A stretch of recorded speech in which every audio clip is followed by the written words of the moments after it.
to the first Lara Croft and the Guardian of Light podcast. I'm Keir, the community manager from Crystal Dynamics, and with me today I have Forrest Large, or the lovely Forrest Large, to give her a correct title, who's the producer on Lara Croft and the Guardian of Light. So hello, Forrest. Hello. And we were going to be joined by Daniel Newberger, the creative director, but he can't make it because his wife's currently in labour giving birth. So although this podcast is very important, there are some things that are a little bit more important, but hopefully when he's back we'll be able to get him to do some podcasts. What we're going to do, we're going to talk about this podcast, which is called Wait, What? The History and Concept of Lara Croft and the Guardian of Light. So just a general overview of the concept behind the project and how it came about and the processes that went into producing the game. But if we could start with a little bit of history about yourself. How long have you been working at Crystal? I've been at Crystal for about 3 years now. Okay, and you worked on Underworld, as some people may remember. What did you work on first? I was the cinematics producer on Tomb Raider Underworld, and I managed and produced the effects, concept art, UI, and audio team. Okay, and so now you're the producer. How does that differ, the two roles? So before I was producer. I've always been producer at Crystal, but the difference is that with Lara Croft and the Guardian of Light, I was given the opportunity to become game producer.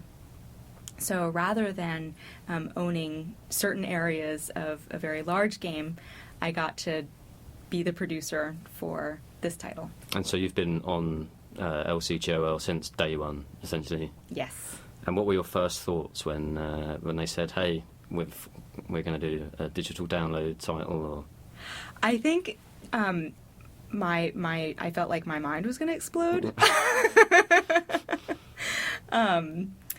It was really exciting, and it was exciting and daunting. Right, I know the mind explosion feeling because the first time it was presented to me back in the London office, I was like, wait, what? and that's why this podcast is called what it is. What's been the most satisfying part of working on the project so far?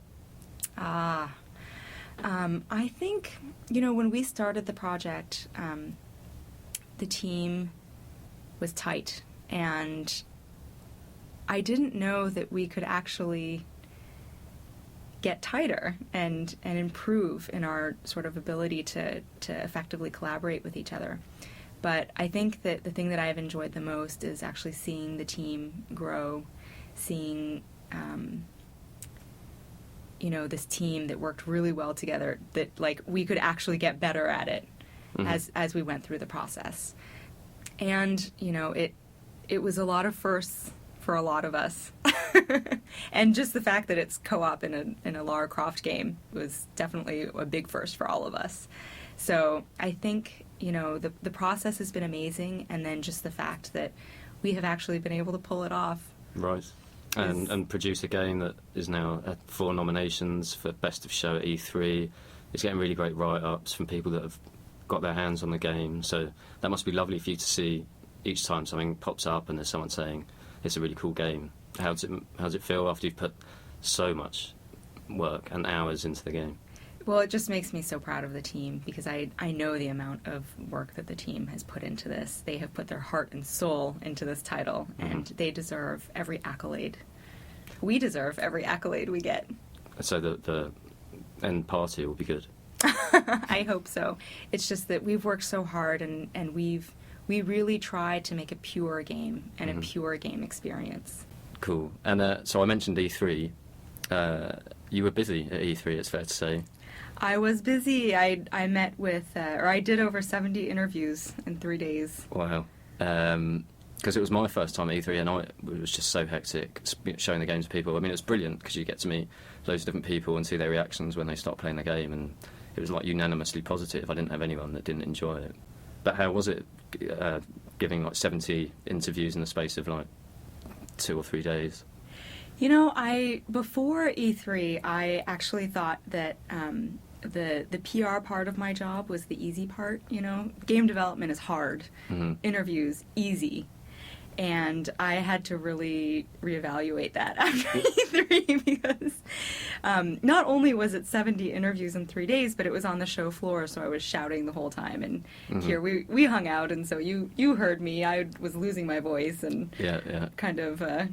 Well, we had the massive screen. Square Enix had a huge screen, and with a really loud soundtrack showcasing all the Square Enix games. So it was kind of like competing with that. And the Space Invaders game had a like techno soundtrack or something, so you had to really shout to get heard over that, I remember. But it was cool. Like, it was a lot of fun. It was tremendous fun. I loved every second of it. And so we've got some questions from the forums. We've got loads of questions from the forums. The first one is from Daniel Sun from the IDOS forum, and he wants to know who made the initial decision to make two teams, one working on games like Lara Croft and the Guardian of Light, and one working on the Pillar release, and how were the people selected? So much of the team, actually, basically the team is all individuals who worked on Tomb Raider Underworld.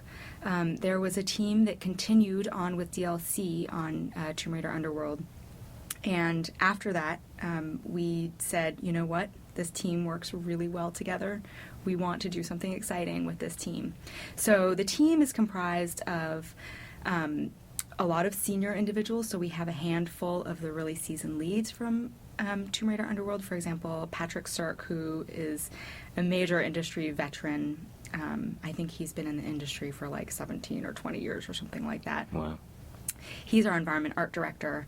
And then we have Rob Pavey, who has, been in the industry for decades. So we have some real heavy hitters, some real experience. But then also we wanted to make sure that we developed this team where we allowed more junior talent to develop. And it's harder to develop talent on a bigger team, I think, because... it's a variety of reasons of why it's challenging, but it's a lot easier to shine when you're on a smaller team than when you're on a bigger team. Mm-hmm. So the goals of the project were innovate, take risks, check out being, this team size and see how that is.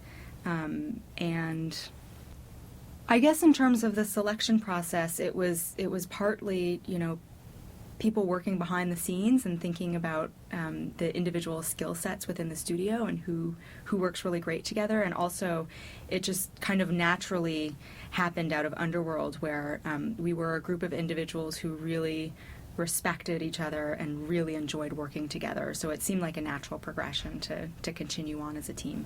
Aussie500 from TombRaiderForums.com asked, was it just the GOL team that had a chance to put forward ideas for the new game, or was everyone at Crystal Dynamics able to come up with something? And how long did everyone have to come up with their ideas? Were they in teams, or could individuals put something forward?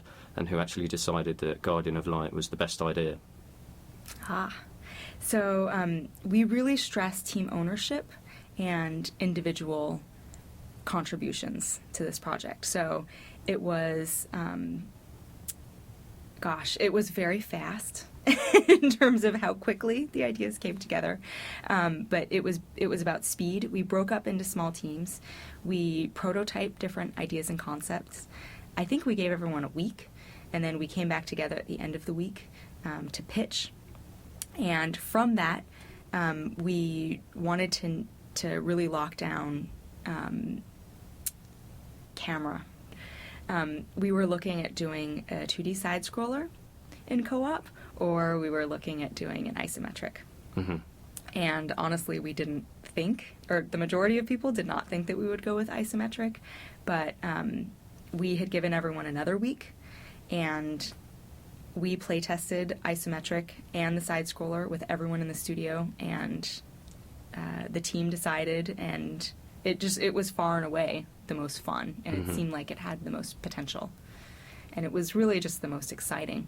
So who decided? The team decided. Okay, and so that's a theme that runs through the development of the game. Mm. And the next question is from Nightwish from TombRaiderForums.com, but she recorded the question, which I think is awesome. And so here it is. Why did you pick Central America again? Were there other locations that you considered? And hear it is again because I think she's got the cutest voice ever, so we're going to hear it twice. Why did you pick Central America again? Were there other locations that you considered? There were actually other locations that we considered. I mentioned New Orleans. We knocked about a bunch of different locations, and actually for the first 2 weeks of the project, we were in a different location. And I'm not going to say where it was because that's our team secret, but we were somewhere and it wasn't Central America. So you realise people aren't going to stop asking me where that was, right? But that's fine. Well, maybe they can guess, and maybe the winner gets a prize. Or something like Maybe.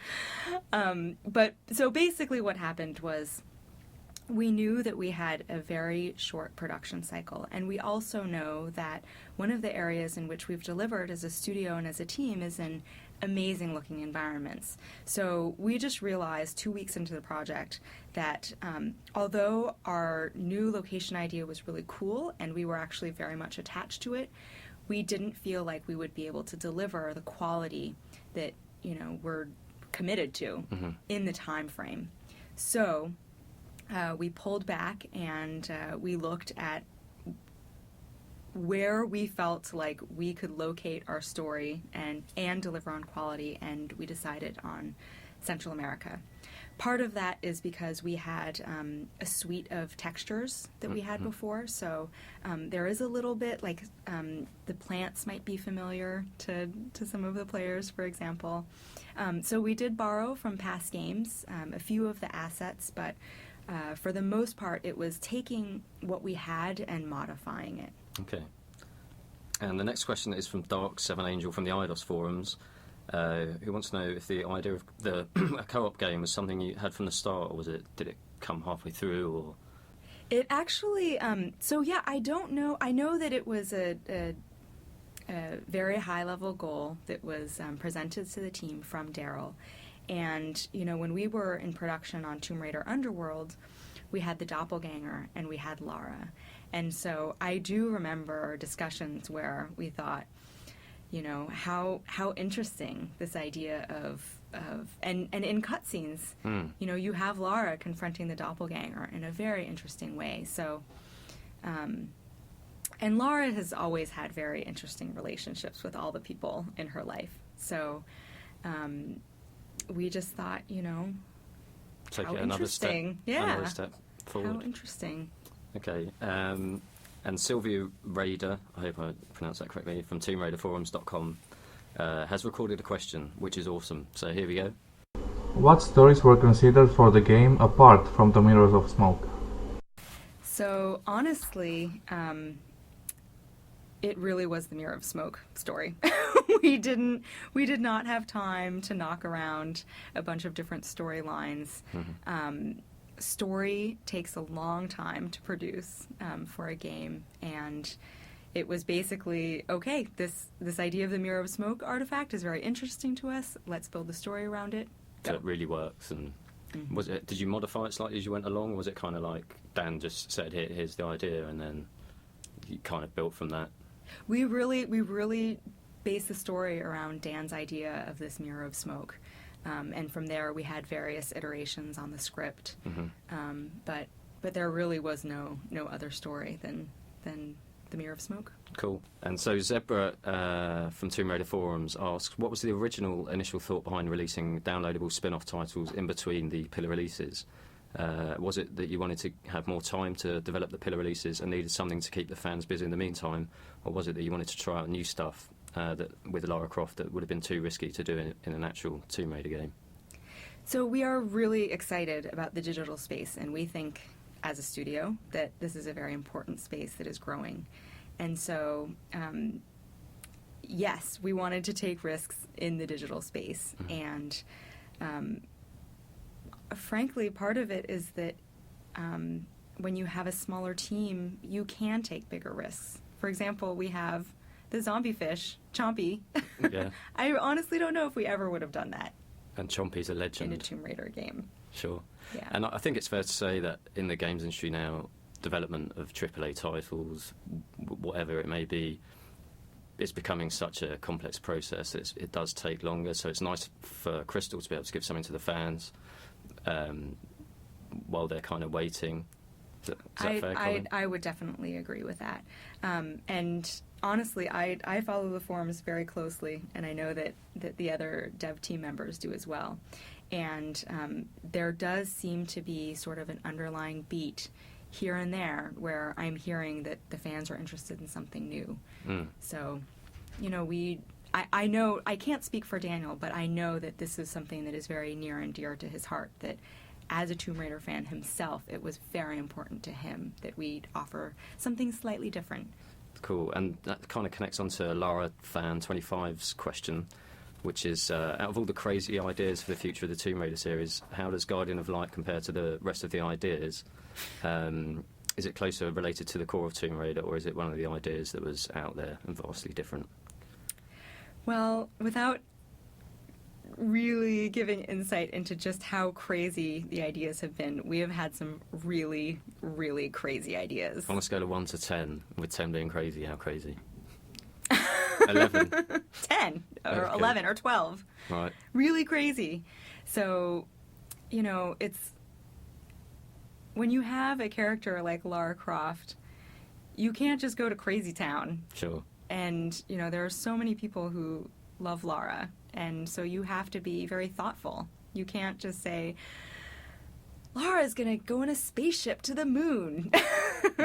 So, not to say that was one of our crazy ideas, but... So it was a balance between finding something new and different, and then, but also keeping it so it fits Lara, fits into the world, Exactly. and it is appropriate for her. Exactly. Cool. So My Raider for Life asks, was this a hard game to deliver to the fans, and do you think you've ticked every box for what we, the fans, want in the game? Well, that is a good question. I really hope that we have, as a team, what we care about in a Lara Croft experience is exploration, puzzles, platforming, and some amount of combat. So what we've done in this title is we really feel like we have preserved exploration. Puzzles are a big thread throughout the game. They're bite-sized. They're not quite to the same scale that they have been in past games. We do have platforming, and we have actually, we feel like, done some exciting things with combat. I'm interested to see what the fans have to say about story, because the story is very light in this game, and story has been a big thread in the past about what the fans care about, what the fans are critical of, what the fans are excited about. So we do have story in this game, but it is story light compared to the other games. Okay, and I from where I'm seeing, it's kind of like you've drawn some new boxes and ticked those as well, so it's not just like the boxes that to be ticked that you'd expect from a typical Tomb Raider. There's some new elements in there, like the puzzles.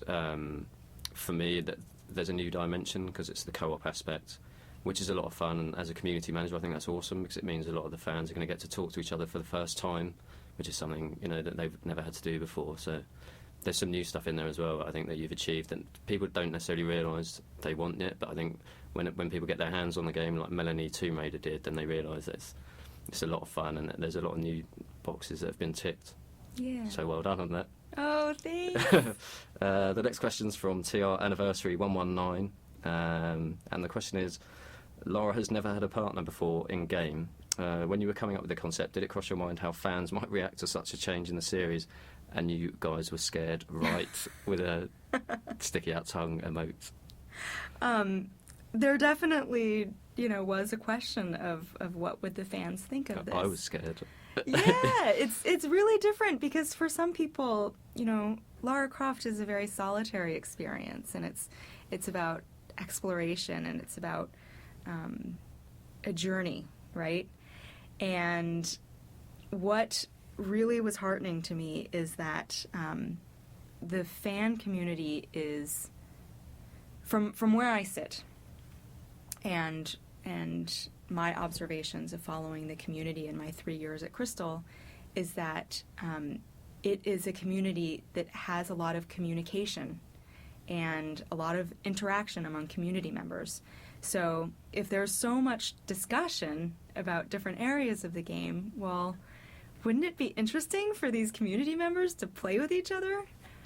So I think, you know, it was a little scary thinking about introducing a new character, but we also made sure to be really true to the single-player experience as well, so that if there are players out there who are not interested at all in playing with another game, we have delivered a single-player experience. But I think that, you know, I mean, for example, there's a thread about let's play together. I think there are 2 threads about let's join each other. So I am excited to see, you know, what happens. And you touched on the single-player experience. It's almost like there's 2 games because the puzzles have been changed slightly and Lara has the spear and stuff. So the puzzles are a bit different in one-player mode. So it's like it's worth playing through in co-op and in single-player. Exactly. The players progress through the same levels, but the puzzles, like Kier mentioned, entirely different. And also, the combat feels different, and the platforming feels entirely different. Cool. And the next question's from Mudkip25, and it's Chompy. Where did the idea of Chompy come from? So, Chompy. So the idea of Chompy, I'm going to go ahead and give the long-winded answer. Chompy started out as a medium-sized level. Chompy started out actually without even Chompy. Right. The idea of Chompy was the idea of fighting upriver, where so the designers had an idea of an exterior space where, so we had done the courtyard in the first part of our development, and there was something that was really appealing about the river. And as well, there's water in the first T-Rex boss fight. And there's just something that's so appealing about being in the water. I don't know if it's like a womb thing. I don't know. Personally, I love being in the water. I love fighting in the water. I love running around in the water. I think it looks amazing, and it feels great. So we had this idea that we wanted to, rather than just having water be a part of a level where you just kind of cross it to get to the other side, you actually play along, or, you know, up a river. So the idea started that it would be an exterior level. You would play up a river, or move up a river. And then the idea, you know, like game dev, changed over time. People input. We looked at the levels that was before and after, and I think I cried because I was very attached to the idea of going up a river. But we decided that what we wanted to do was the previous level, which we actually call Lake Tomb. That's our dev team name for it. Probably shouldn't say this, but No, that's cool. our dev team name for the level before Chompy is Lake Tomb. And we felt like that space was so interesting that we were interested in bringing the experience of pushing the players up screen to be at the end of that level. So I hope I'm not giving anything away, but anyway, it did become its own level after a while, but it feels like an extension of that level. And we decided to remove the river, even though I was a big proponent of it and cried. But we removed the river, we brought the level inside, and the big challenge was that we really wanted this level to be so exciting, and we wanted to really motivate the players up screen, and we wanted it to be fast-paced because we felt like at that part in the game we really wanted to ramp action, and we really wanted the players to feel pressured. At that point, the co-op players should have established a good relationship. So that's really where we test, you know, like there's giant monster and you have to trust each other and you have to catch each other and time your jumps right. So anyway, the design challenge was, how do we motivate the players to move up screen, and how do we create this intense pressure? So one of our designers just threw it out there. What about a big zombie fish? Which? It actually might have been our character. I'm not sure. You should Okay. ask Cam, actually. Yeah, It's a good question for Cam. Maybe, I mean, we probably all have slightly different memories of it. But someone said, how about a big giant zombie fish? Oh my god, that's a great idea, yes! Because we wanted some kind of enemy or some kind of force to basically fill the bottom of screen and push the players up. Mm-hmm. And he's so gross and scary that you want to run away when he's pursuing you. I mean, he's like the best enemy ever. So yeah, so that was the thing. We wanted to push players up screen. Whatever it was that pushed players up screen had to fill from the two sides of the screen. And we ended up with Chompy, and he's so gross and slobbery, and he's like a piranha, and yeah. I've got some of Cam's, who's the senior artist on Guardian of Light. I've got some of his sketches initially that were of Chompy, and then I've got a render as well to give out to the community soon. So that's cool. But I love Chompy. He's a legend. He is a legend, and maybe we'll be able to do that exterior river Another time. level another time. Fingers crossed. And the next question is from AJ Rich 17901, and he has also recorded a question, which is cool. So over to you, AJ Rich. In terms of putting the game together, was it more fun working on the spin-off rather than a normal Tomb Raider game?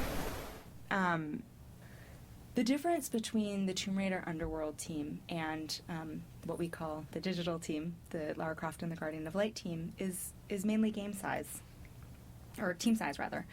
So on the Underworld team, it was much more hierarchical. There was no way that we could get everyone in a room and actually take turns talking and listening to each other, for example. Mm-hmm. So Underworld was really fun just because the scale was so big and so challenging. And so, a lot of my days on Underworld was just running around and chasing people down and sort of doing the run from desk to desk thing, which is fun. On digital, because we were a smaller team, we're actually able to do a morning meeting where we actually stand in a circle and we take turns talking and listening to each other and giving feedback. So just in terms of cross-disciplinary feedback, I think that we really benefited from the team size, and then also ensuring team ownership. We were really able to do that with this project.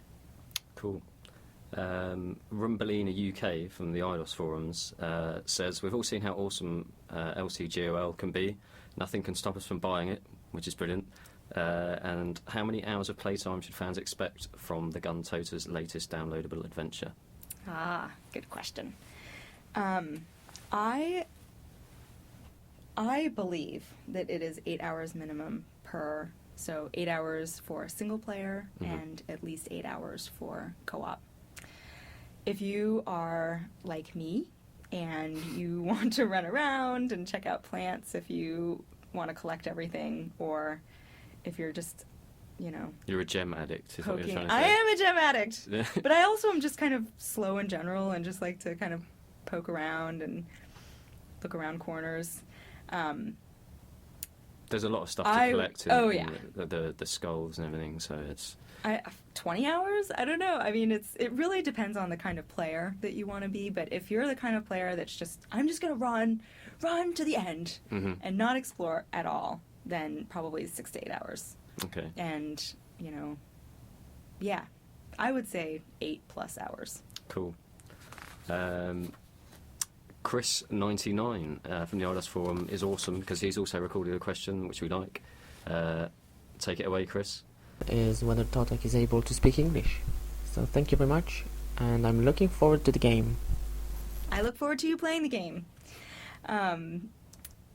We did actually chew on that for a while. Should Totec, an ancient Aztec warrior, be able to speak English? That's crazy. But honestly, I think, if I'm right, Totec would have spoken Nahuatl, which is a language that very few people in the world are able to speak. It would have been very challenging to get the script translated and ensure that we actually, understood the dialogue that was being recorded. So we decided that it would be like video game magic and Totec just speaks English, or maybe Totec is speaking Nahuatl and we are hearing Totec through Lara's ears and Lara understands Nahuatl. That's a good answer.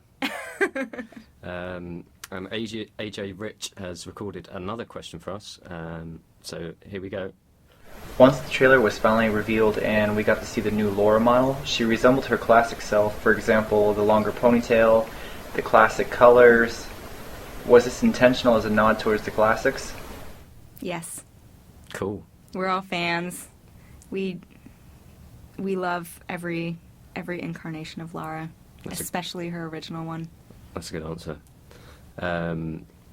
Another question comes from Jesse from TombRaiderForums.com, and they want to know if cross-platform will be available. So if someone has a PC, can they play on the PS3, for example? I wish. I would love it.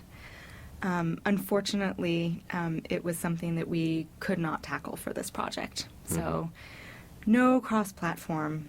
I'm sorry. Never mind. We've got a question from Kiko from TombRaiderForums.com. Hello, Kiko.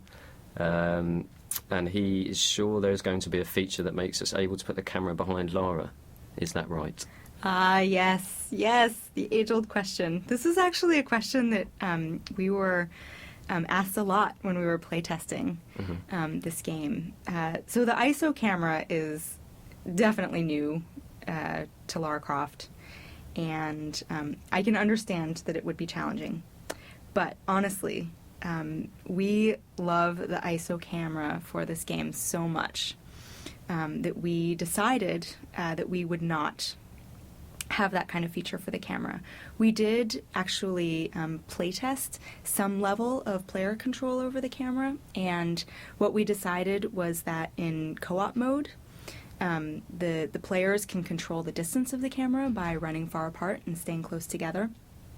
But honestly, we decided to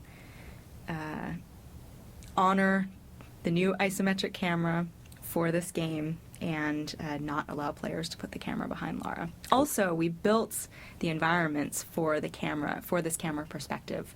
So, how much pride we take in our environments, I think we just design-wise, art-wise. So it made sense to commit to the isometric camera. Yeah, and it's a really fun camera. We have a great time playing it. And also you get to see Lara in the cutscenes. Yes, thank you. That is the other piece, is that so we did get feedback that, gosh, the camera is really far away and we love seeing Lara, and especially, I think this Lara model looks fantastic. So what we did was we made sure that in the in-game cutscenes that we got really close to Lara. So actually we get close to Lara from behind in the cutscenes and from the front and from the side in the cutscenes. So through the cutscenes you can really get closer to Lara. And here's a question from Keir from Crystal Dynamics, because you've mentioned the playtesting quite a lot, and so I've only been here a couple of months. But from what I've heard, it sounds like there was a lot of playtesting that went on the fly, and that was like a key part of the project for you guys. Yes. So there were actually a lot of different levels of playtesting. The first level of playtesting was was in-team playtesting. So every morning we had a playtest topic.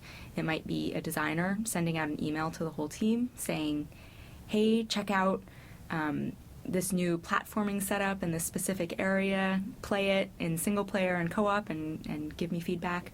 So that's as a designer's kind of making it, he's getting feedback and then changing stuff a little bit to make it more fun. And exactly. It could be the animators saying, check out this new cutscene, or check out this new move set.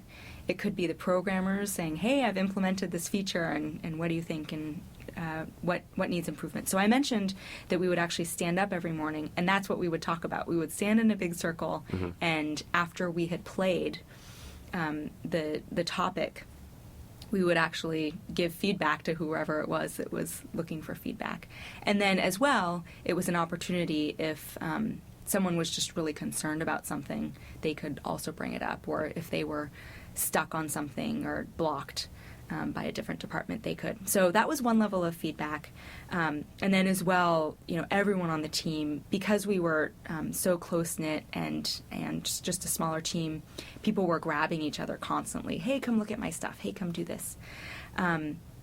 What we also did, as I mentioned earlier, we play tested with the rest of the studio, so the other developers. We also grabbed like finance people and people from IT. We grabbed our receptionist on more than one occasion. And then after that, when we were happy with what we had created, and even when we knew there was more work, we brought in people from outside. So lots of layers of playtesting.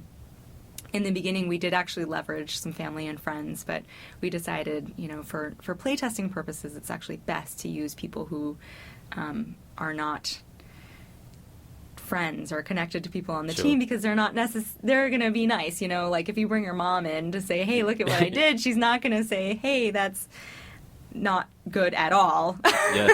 She's going to be like, good job.